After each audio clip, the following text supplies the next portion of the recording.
Memory means your brain holds on to things it understands will be useful in your life later on. This is a tricky process because your brain is constantly taking in a lot of information from the environment.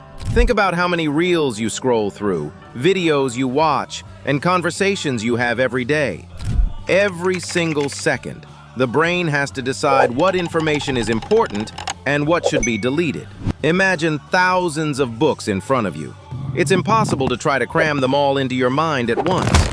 That's why the brain acts like a filter, keeping useful information and automatically deleting spam or garbage.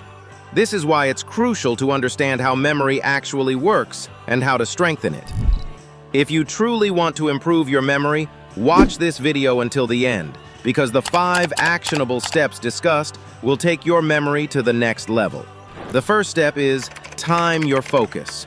Focus is not a permanent state. It comes and goes like a wave. Sometimes you feel highly focused and information is easy to remember, while other times, even after 10 minutes of studying, your mind feels blank. This means you should learn to work during your most productive times.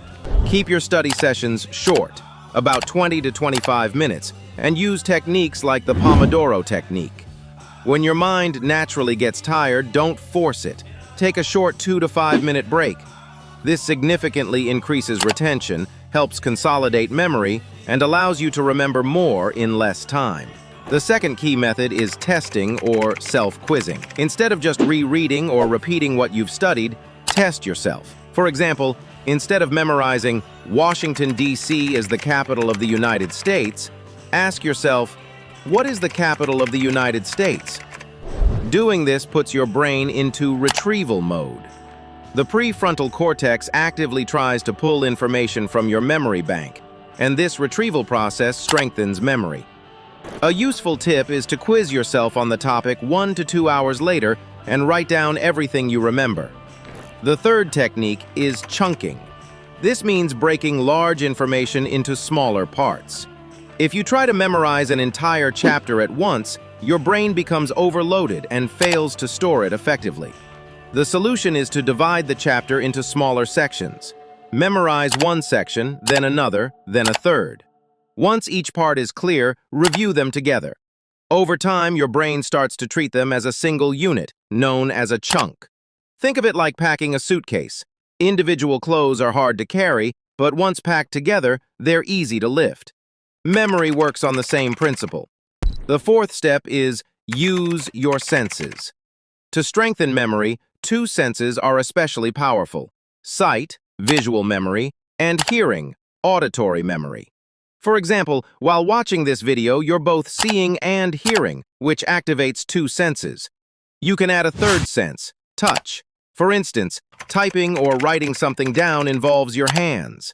Multisensory learning significantly improves memory strength. So whenever you learn something new, visualize it, imagine pictures, speak it out loud with rhythm, and write notes. This helps information stay in your memory for a much longer time. Finally, rest and recovery are essential for a healthy brain. Breaks are not a waste of time. They are part of the learning process because attention cannot stay high continuously. Take a 2 to 5 minute break after every 20 to 30 minutes of focused study. Most importantly, sleep is critical because memory is actually stored during sleep. What you learn during the day is organized and solidified by your brain while you sleep. In addition to sleep, movement and exercise play a huge role in memory. During physical activity, the body produces a protein called BDNF, which strengthens memory in the brain like cement. Information is like bricks. Without cement, they fall apart. That's why daily physical activity such as walking, skipping, cycling, or push-ups is so important.